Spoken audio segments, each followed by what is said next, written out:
So we know that the promise was on Jacob, and he is the great grand, how many ever grandfather of all of us. And he had a father named Abraham, and the covenant promise that God made was with him. And it because he followed after God and did what God commanded, he gave him the covenant, and then it passed on to his son Isaac, who then had his son Jacob.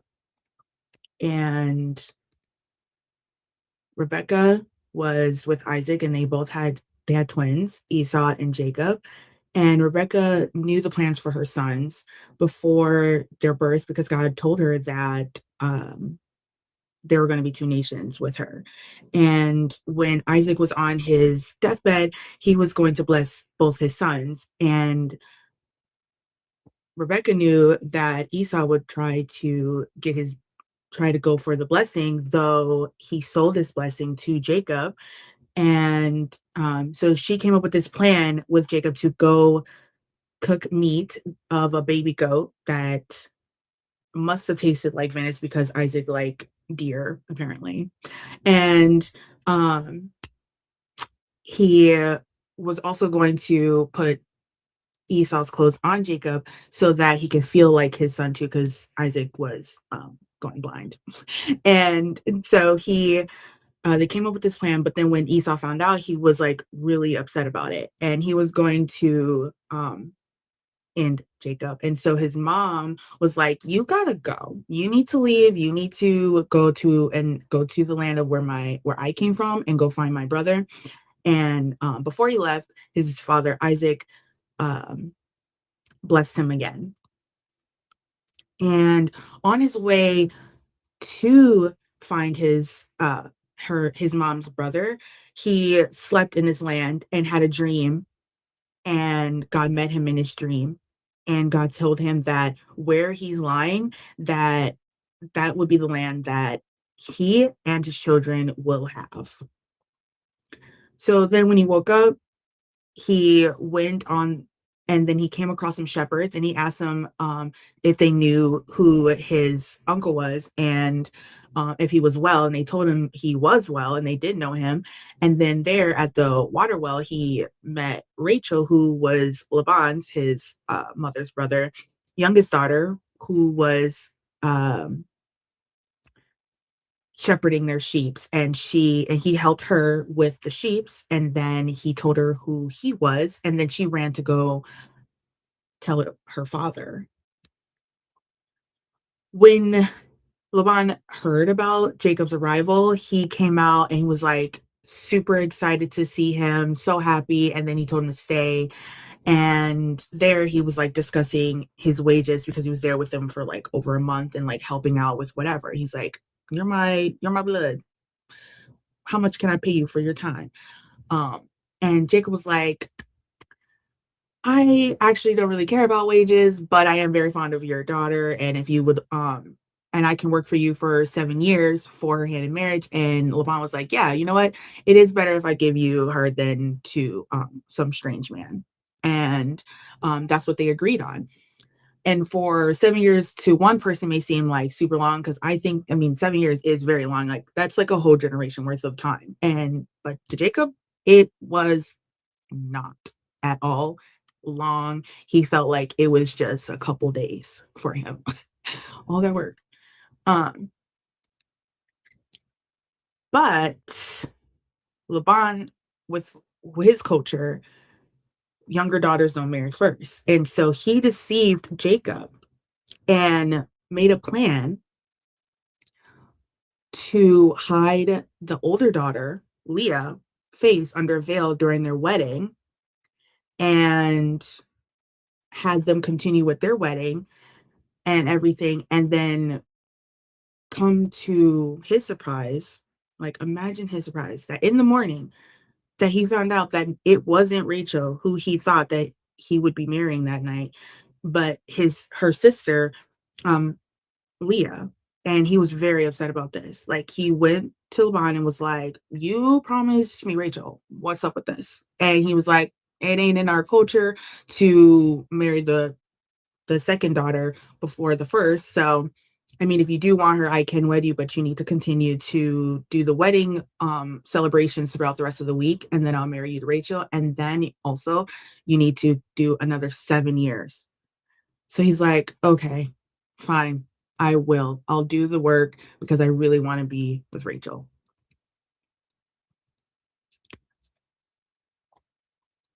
And um, when he married Leah, Laban gave Leah a handmaiden named uh, Zilpah. And then when Jacob married Rachel, Laban gave Rachel a handmaiden named Bilhah. And those are the four women who are the mothers of the tribes. During the 7 years that Jacob and Leah, like that he had to work, this additional 7 years that he had to work, him and Leah bore four sons. First Reuben, Simeon, Levi, and Judah. And then she decided to like not have any more kids for a while. Um, and then Rachel was barren during this time. She wasn't able to have kids at all, but seeing Leah have all these kids, she was like very jealous of her sister. And she was like, uh, I want children. He's like, I don't know what you want me to do. I'm a man of God. I don't know. Like, this is just what's going to happen right now. So she's like, okay, fine. I'll give you my handmaiden, Bilhah, and and I will have children through her. And she bore Jacob two sons, Dan and Naphtali, because, and then because Leah was not having children, she gave her handmaiden to Jacob, and she bore um, two sons as well, and that's Gad and Asher. Um, Later in some time, like Reuben was like harvesting, and then he gave his mom some mandrakes and Leah, and Rachel was like, "Let me get some of that." And then her mom was like, or Leah was like, so it's not one thing to have my husband, but you also want like things that my son give me." And she was like, "Well, fine." So she traded her night with Jacob, and then in that time, Leah then ended up having um, more kids, and then she had Issachar, and then again had Zebulun. I always trip up over that name, honestly. And their first daughter, which was Dinah. After this time, God then gave favor to Rachel, and then she bore Jacob a son, and that son was named Joseph. So after Joseph was born, there was like that all his 14 years were over. And Jacob was like, "All right, Laban, I'm ready to leave. Let me go. Like, I'm ready to go. Let me take my wives and my children and all of and my livestock that I've got over the time, and I want to leave." And Laban was like, "No, I see that God's with you, and you've flourished all the things of our land and our livestock, and I I have been enjoying in this, and I really like you all here, but I'll give you some uh, land away, and if you would just, continue working with me, and we can work together with the livestock and stuff like that." But then he tried to deceive him again and take all of the livestock away that he was supposed to give, but God gave Jacob knowledge on how to get the correct livestock that he was supposed to be. Um, And then after he was there for another like 6 years to do this. And then God told Jacob that he needed to leave and go back to the land where his father lived. And, but Laban, his uncle, followed him, and God told Laban, like, you shouldn't be following him. Like, don't even waste your time. But he did anyway. And Jacob confronted him and was like, yo, what's up with you? Like, I've been working for you for 20 years. And now you want to follow me, even though you're not supposed to. You said yourself that God told you not to come follow me. And then he was like, okay, fine. I'm sorry. Let me just look for some idols that he apparently went missing but couldn't find it. And apparently Rachel took it for whatever reason. She deceived him and hid it under herself. Um, and Laban agreed, and then they like set up a pillar of like a covenant of not going to be bothered with each other anymore. And then they had they like tabernacled together that night, and then they went their separate ways. As they were traveling back to the land that he grew up with his father, he had to pass through his brother's land, and he had sent gifts ahead so that his brother could have be like kinder to him, because he still thought that he was like really mad at him even after 20 years.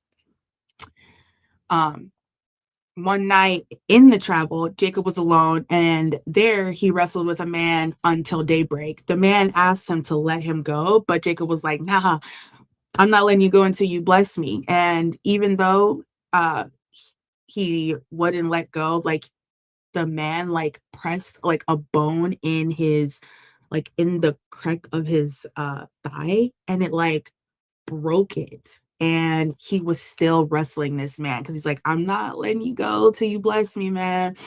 And then the guy was like, all right, all right, all right, what's your name? And then he's like, my name's Jacob. And then the guy's like, nah, you're not gonna be Jacob anymore, but Israel. And it means, for as a prince has thou power with God and with men, and he has prevailed. After some time in this land, in the land of like where his father is, his daughter got into some trouble with the other people of that land, and then his and her brothers Simeon and Levi felt the need to go deal with that, and the way they dealt with it made Jacob very scared that those people were going to come after him. And then God spoke with him again and was like, it's time for you to pack it up. It's time to go and go to the land in which you first was fleeing your father and you or your brother, and you were sleeping. And then on that travel back to that land, Rachel bore Jacob another son, his last son, and she named him Benjamin before she passed. So they're on this land, and all the boys are growing up and doing the things. Years later, Joseph, the youngest son, or the second youngest son, was sent into captivity due to some of his older brothers' jealousy of Jacob's love for him. And they sold him on to Ishmaelites, and they sold him to an Egypt, and then those people sold him on to some Egyptian captain, who was Pharaoh's guard, but God was with him, making him prosperous. And the officer made him the overseer of his house because he saw that God was with him. He was then wrongly imprisoned because the officer wife was lying, because he didn't want to do what she wanted him to do. So she lied on him. And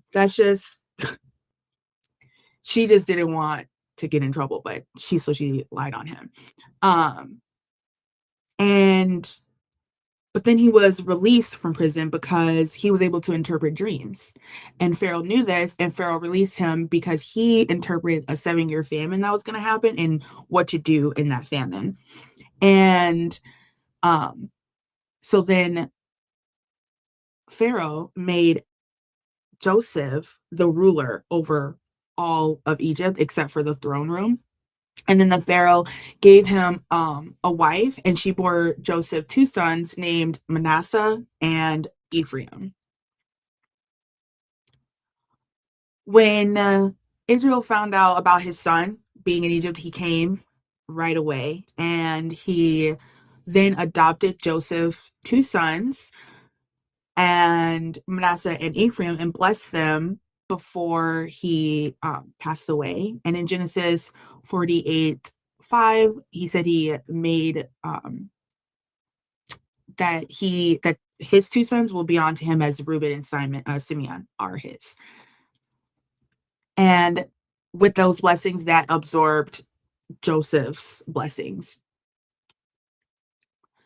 Um, in Genesis 49:3 to 27, Israel gathered all his sons. This is before he passed away, before his end, and gave them their prophecies and their blessings. Simeon and Levi shared a prophecy, and Ephraim and Manasseh shared Joseph's prophecy and blessings. Before he gave instructions on how to handle his burial, he stated that these are the 12 tribes of Israel.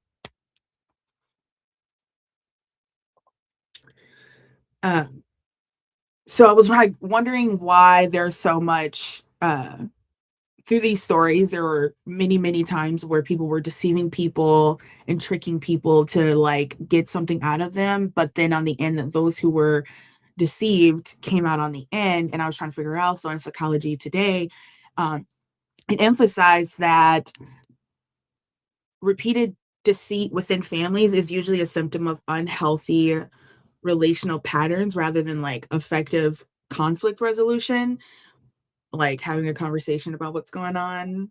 Like those brothers could have talked about like, I want a coat that's colorful too, dad. But no, they decided to sell their brother off. Um, there are many scriptures in the Bible where God shows that he doesn't like lying and deceitfulness. I mean, we all know one where it's thou shalt not lie, plain and simple. But here it says in Proverbs 6:19, a false witness that speaketh lies, and he that soweth discord among brothers is something that God really, really hates. Um, God is always with the one who is being deceived, as we can see, and those who follow hard after him, he blesses them abundantly. And a lot of these remind me of like the rabbit and the turtle story about the racer, however, and like the rabbit was constantly trying to come up with tricks to deceive the turtle and to beat him in the race, but in the end the turtle won.